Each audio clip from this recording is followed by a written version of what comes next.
In the spring of 1909, somewhere in the coastal forests of western Oregon, a steel cable 1.25 inches thick parted under load.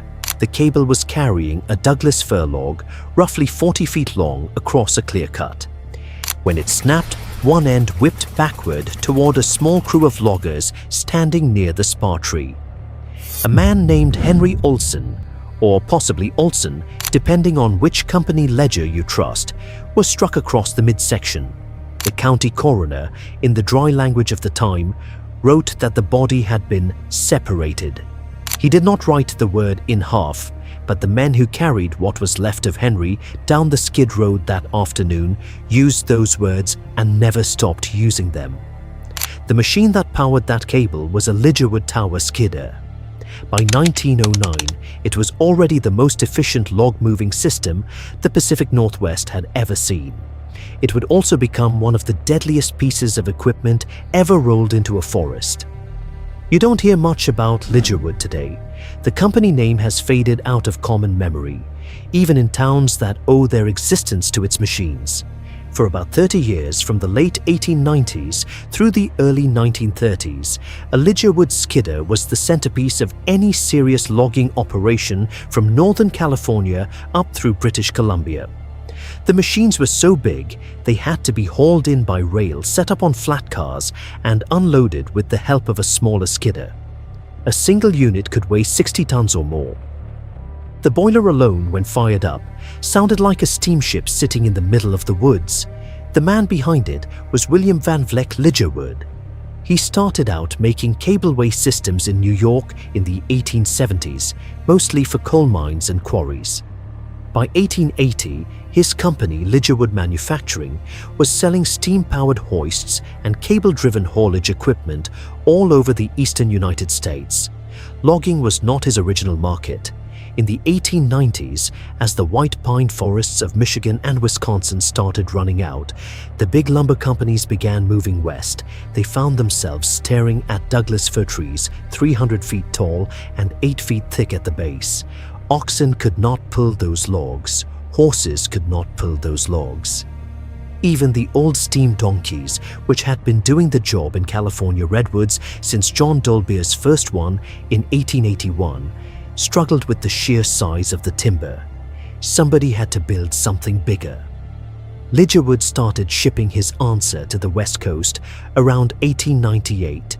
It was called a tower skidder, sometimes a slackline yarder, depending on how it was rigged. The idea was simple enough, at least on paper. You picked a tall standing tree near the area to be logged. You stripped it of its branches and topped it off about 150 feet up. That was your spar tree. You ran a heavy cable from the top of the spar tree out to a stump or another anchor tree, maybe a quarter-mile away. That was your skyline. Then you hung a carriage on the skyline like a clothesline pulley, and you ran a second cable, the haul back, through it. The carriage could grip a log, lift it partway off the ground, and drag it towards the spar tree at speeds nobody had seen before in logging. A team of oxen might bring in a single log in an hour. A Lidgerwood could bring in 12. The skidder itself sat on a railroad flat car parked on a temporary spur line. It housed 2 or 3 steam engines connected to massive cable drums. The largest drums held over a mile of inch-thick steel cable. A donkey puncher, the man who ran the engines, sat in a small wooden cab and worked levers that controlled the drums. He could not see what was happening out in the woods. Visibility was blocked by smoke, by trees, by distance, by the shoulder of the hill. He worked by ear and by signal. Somewhere out in the brush, a young boy called a whistle punk held a wire connected to the donkey's steam whistle. The choker setters out at the log end pulled the wire to tell the puncher when to go and when to stop. 2 short blasts meant haul. 1 long blast meant slack. A series of blasts meant something had gone wrong. The pay was good. In 1910, a Lidgerwood donkey puncher could earn $5 a day, which was about twice what a sawmill hand made and 3 times what a farmhand made. A choker setter earned $3 or $4. Even the whistle punk, who was usually 14 or 15 years old, brought home around $2.25. For a young man with no education and no land, the camp paid better than anything else within reach. So they came, Swedes, Norwegians, Finns, Irish, French Canadians, a few Italians, a fair number of native-born Americans from the played-out forests back east. By 1912, there were probably 20,000 men working in the Pacific Northwest woods at any given time during the logging season. A Lidgerwood crew was small for the work it did. 12 to 15 men ran an entire operation. There was the hook tender who was in charge. He was usually the most experienced man in the woods, and he set the rigging and made the call on which trees came down next. There was the rigging slinger, who handled the chokers, the short loops of cable that wrapped around each log. There were the choker setters, 2 or 3 of them, who muscled the chokers around the logs and hooked them up. There was the chaser, who unhooked the logs when they came into the landing. There were a couple of buckers and fallers working ahead of the operation with cross-cut saws to keep a steady supply of timber on the ground. And there was the locomotive crew that pulled the loaded log cars out to the main line. Every one of them worked inside the swept area of the cables. Every one of them was at risk every minute of the working day. The danger came from physics that nobody at the time had the math to fully describe. A logging cable carries enormous tension. A skyline cable on a Lidgerwood could be loaded to 30 or 40,000 pounds. When that cable parts, and they all parted eventually, the stored energy releases instantly. The 2 cut ends snap back along the line of the cable at speeds that have been estimated in modern accident reconstructions at over 200 miles per hour. There is no time to duck. There is no time to see it coming. A man standing within the arc of a parting cable is hit by what amounts to a flying piece of high-velocity steel that may weigh 50 pounds per foot of length. The result is what Henry Olsen's coroner described in 1909, and what every coroner in every timber county in Oregon and Washington described over and over for the next 30 years. The state of Oregon did not keep good records of logging deaths until 1913. After that, the numbers come into focus, and they are not small. Between 1913 and 1929, the state recorded an average of around 85 logging fatalities a year. Washington was worse, British Columbia was worse still. The U.S. Bureau of Labor Statistics ranked Pacific Northwest logging as the most dangerous occupation in America for most of those years, ahead of coal mining, ahead of railroading. The mortality rate in some camps ran above 3% per year. If you were a choker setter in 1918, you had something like a 1 in 30 chance of being killed before the next Christmas. The injury rate, including amputations and permanent disabilities, was higher than 30%. Some of the dead were killed by trees. A widowmaker, in logger slang, is a broken branch hanging in the canopy that drops later when the wind shifts. Plenty of men were killed by widowmakers. Plenty more were killed by the trees themselves, kicked back off the stump as they fell, or snapping a tree on the way down. The Lidgerwood deaths were a particular kind, and they were the ones the loggers themselves talked about most. A snapped haulback cable could clear 100 yards of ground. A parting skyline could bring down the spar tree. A runaway log on a steep grade could plow through a half-dozen men before anybody knew it had broken loose. There were specific words for specific deaths. Getting bucked was being struck by a log end on the recoil. Getting cleaned was being swept off your feet by a sweeping cable. Getting snubbed was having your leg or your arm caught between a cable and a stump. The Lidgerwood Manufacturing Company did not invent these dangers. Logging in old-growth forest is inherently lethal with or without steam machinery. The Lidgerwood, by sheer scale, multiplied the consequences of every mistake.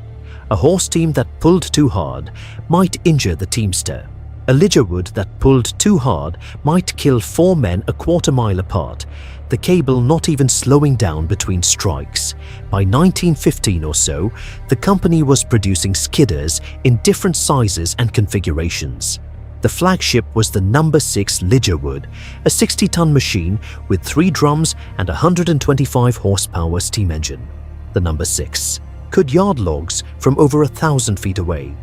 It used a steel tower built on top of the flat car, instead of relying on a natural spar tree, which let crews set up faster and move on faster. By 1920, the Lidgerwood Tower had become the dominant logging machine in the Pacific Northwest.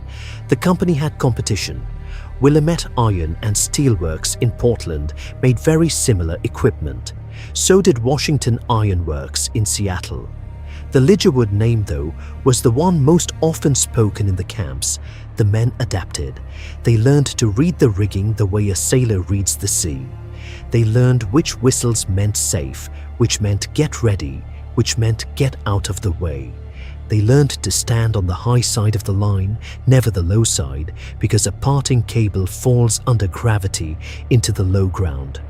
They learned never to stand inside the bight of a cable, the curve where the cable bends around a pulley or a stump. They learned 1,000 small rules, none of them written down anywhere, all of them passed mouth to ear from older loggers to younger ones, and most of them paid for in lives. There was a man named Jack Murphy who worked as a hook tender for Booth Kelly Lumber Company outside Springfield, Oregon, from about 1908 to 1924. Murphy was Irish-born, around 5'8", with hands that a fellow worker once described as looking like 2 used catcher's mitts.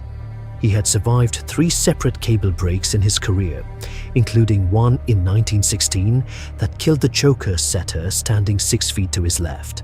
The Booth Kelly Company history mentions Murphy by name as one of the most experienced rigging men on the company payroll. He retired in 1924 at the age of 51, which made him roughly the oldest active hook tender in the Willamette Valley. There weren't that many men who lasted that long. The reason Lidgerwood skidders kept getting bigger had to do with what was happening in the woods around them. By 1910, the easy old-growth Douglas fir along the rail lines was mostly gone. Companies had to push further inland, up the steeper grades into harder-to-reach drainages. Bigger skidders could pull from further away, which meant fewer railroad spurs had to be cut. Less track meant less cost. So Lidgerwood and its competitors built larger machines with longer cables, with taller towers.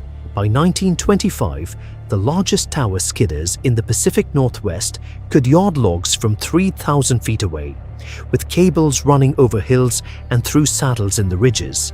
A single setting, meaning a single spar tree position, could clear 60 or 70 acres of timber before the operation moved on. This was where the Lidgerwood truly came into its own as a destroyer. Loggers in 1880, using oxen and skid roads, cut maybe 3 or 4 acres a day across an entire operation. A Lidgerwood operation in 1920 could clear 20 acres a day. The forest disappeared at a rate that nobody who saw the old Douglas fir stands as a young man could quite believe by the time they were old. There are letters in the Oregon Historical Society's archives from loggers who started work in 1900 and who, by 1930, wrote about looking out across the Coast Range and seeing nothing but stumps and brush where they had once worked in trees as wide as a barn door. Fire was the other half of the story. Steam skidders burned wood. They threw sparks constantly from their stacks, and the slash left behind by clear-cut logging, the broken limbs and tops and bark, dried out fast in summer. A spark in a dry slash field could go from a glow to a running fire in under a minute. The Yakult burn in southwestern Washington in September 1902 killed 38 people and burned about 240,000 acres. The investigators afterward could not pin the origin on a single source, but several of the witnesses described seeing locomotive sparks and skidder sparks in dry conditions in the weeks leading up to the fire. The Tillamook burn in Oregon in August 1933 destroyed about 350,000 acres of old-growth Douglas fir, and that one was eventually traced to a steel cable dragging across dry brush at a logging operation. The cable was attached to a skidder. It heated up from friction, it ignited the brush, the fire took 2 weeks to stop, and it changed the way Oregon thought about its woods for the rest of the century. The first complaints about safety reached Salem in 1907. The Oregon legislature held hearings. A state factory inspector named Olaf Larsen testified that he had personally counted 11 logging fatalities in Lane County alone during a single 6-week period in the fall of 1906. The bigger companies, Weyerhaeuser, Booth Kelly, Hammond Lumber, pushed back hard. Their position was that the work was dangerous by nature, that responsible men learned the trade, that government inspectors had no business in the woods. A reduced version of an inspection bill passed in 1909. It did not regulate equipment. It only regulated the worst camp conditions, the bunkhouses, and the food. Logging fatalities kept rising. They peaked, according to state records, in 1924, with 112 recorded deaths in Oregon alone. Some historians believe the actual number was a quarter higher because seasonal workers from out of state often weren't counted. The Wobblies, the industrial workers of the world, moved into the timber camps starting around 1912. They were a radical union with a reputation for confrontation, and they targeted the Pacific Northwest logging industry as one of their main organizing fronts. The Lidgerwood, in their literature, became a symbol of capital running roughshod over the men who worked for it. Wobbly pamphlets from 1917 referred to the big skidders as iron monsters and manhunters. Some of this was rhetoric, some of it was straight reporting. A strike in 1917 across most of the Western lumber industry won, among other things, the 8-hour day and the right to bathe at company expense, which had not been guaranteed before. The strike did not change anything fundamental about the machines. What did finally change the machines was simpler than activism. It was diesel.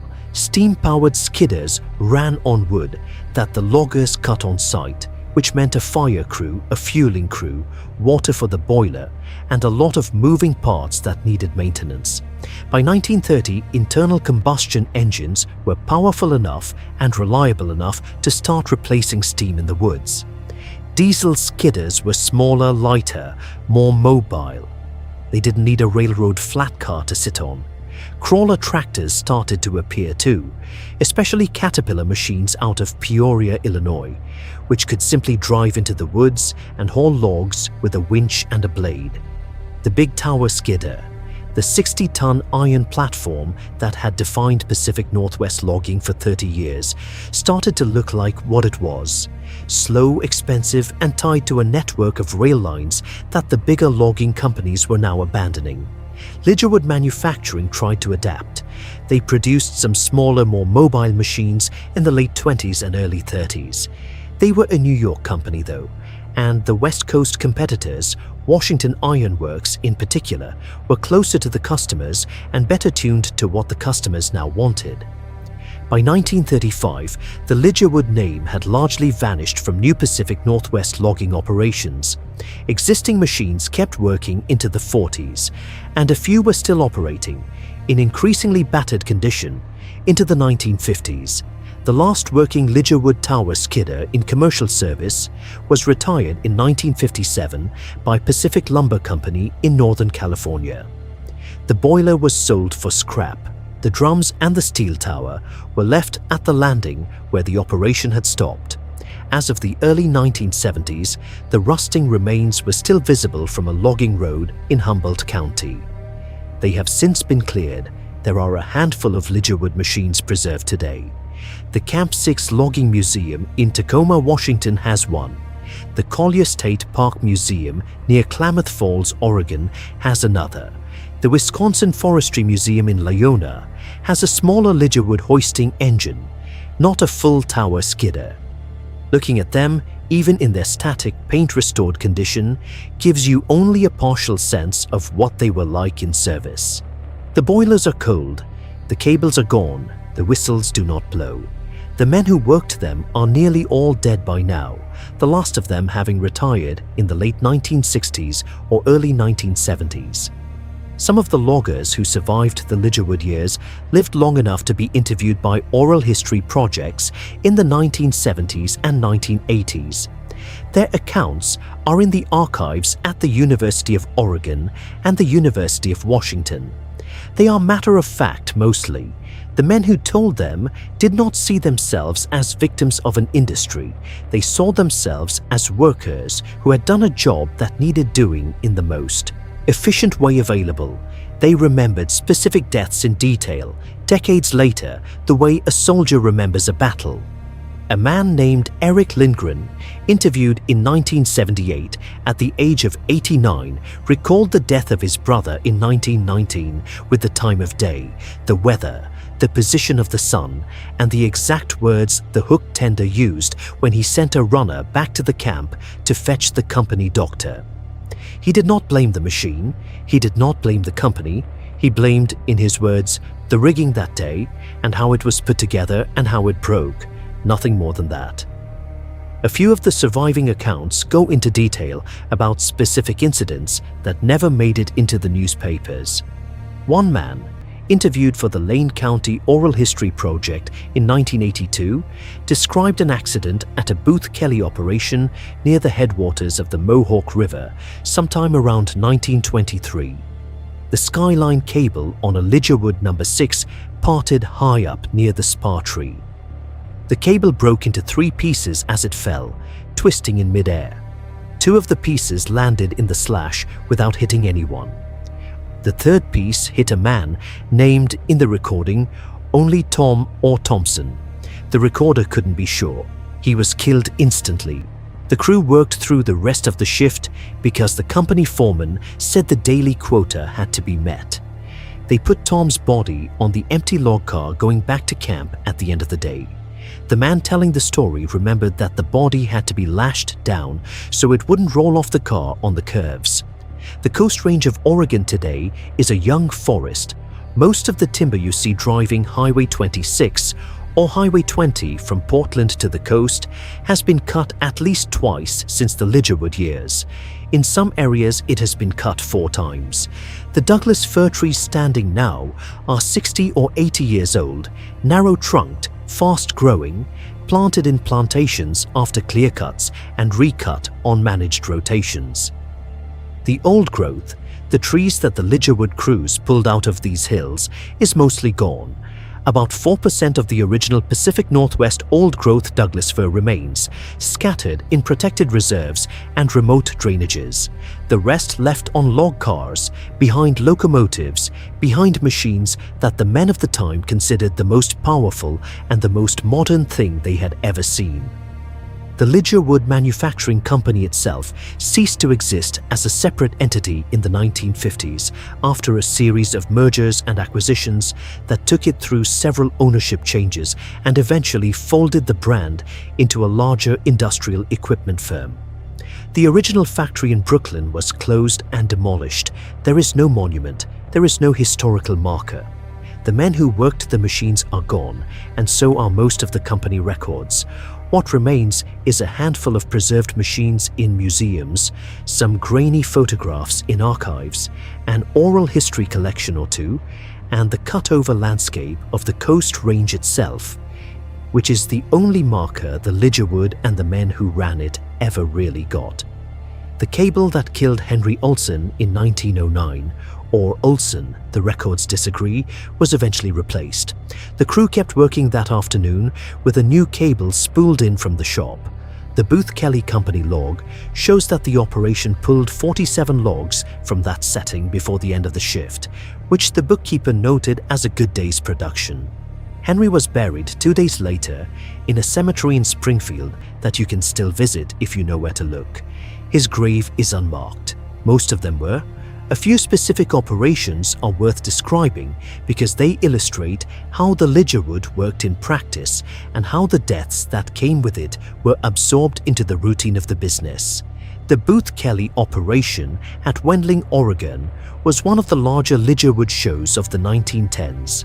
The camp was located about 30 miles east of Eugene on the Mohawk River drainage. The company operated multiple Lidgerwood skidders simultaneously, working different settings in rotation.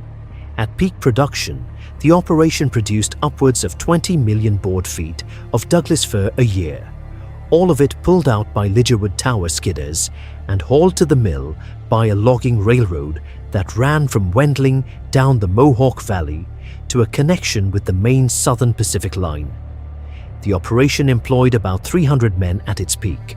The fatality record, reconstructed from local newspapers and from the surviving company, records includes at least 23 deaths over the operation's lifetime, of which probably 15 were directly related to skidder operations, cable accidents, falling timber struck by yarded logs, men crushed during landing operations, and one boiler-related fatality.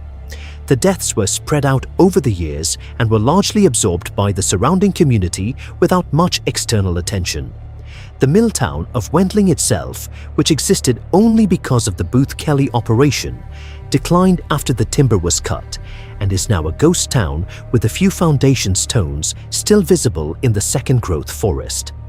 The Weyerhaeuser operations in the Cascade foothills of Washington state used Lidgerwood skidders extensively in the 1920s. The company's Vail McDonald operation, southwest of Mount Rainier, was one of the largest single logging shows in American history at its peak in the mid-1920s. It employed over 1,000 men, operated several dozen pieces of heavy equipment, and produced enormous volumes of Douglas fir lumber for the Weyerhaeuser mills at Everett and Tacoma.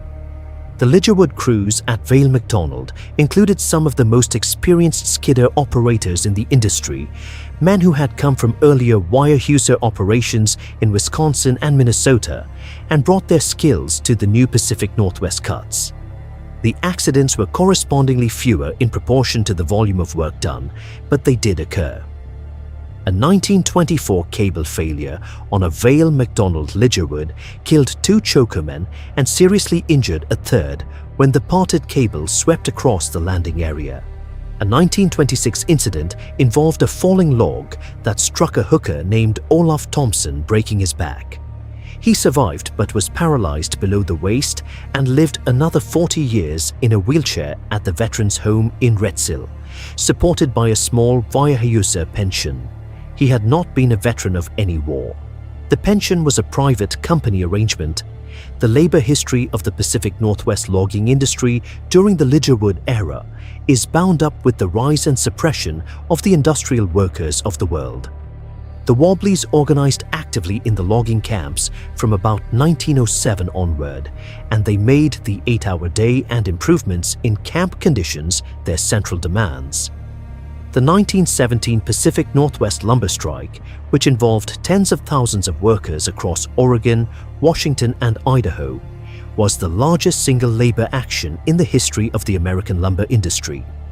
The strike eventually achieved the 8-hour day through a combination of direct union pressure and federal intervention via the Spruce Production Division, a wartime military operation that needed steady spruce production for aircraft construction, and was willing to impose better working conditions to keep production moving.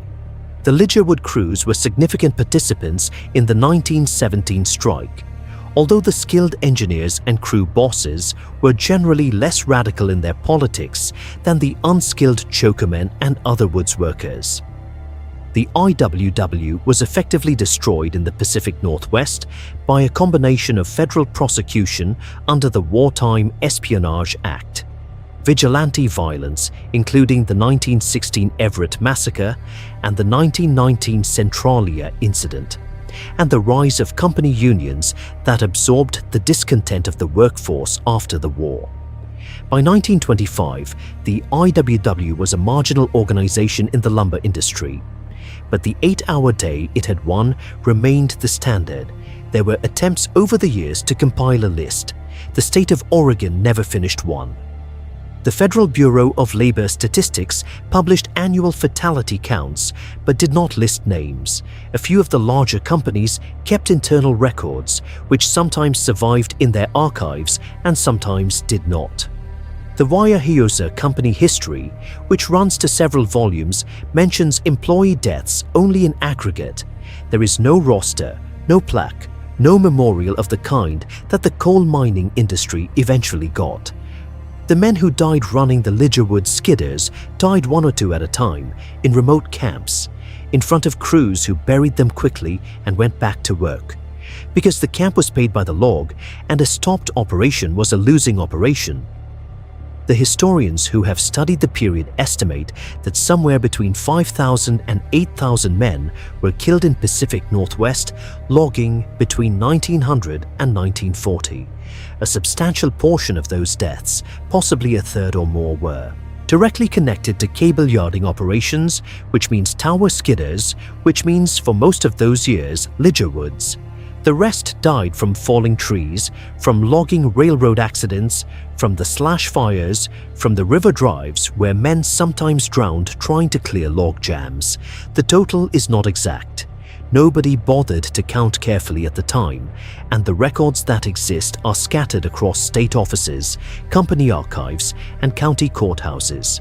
What you can say with confidence is that the machine that defined the era was the tower skidder, and the company that defined the tower skidder was Lidgerwood, and the cost of using it was paid in part by men whose names mostly do not appear anywhere now, except in the dusty backrooms of regional historical societies and in the recordings of a few oral historians who got there before the last of the survivors died. The Lidgerwood ripped through Oregon's timber. It also ripped through the men who ran it. Both facts are true, and both facts are part of the same story.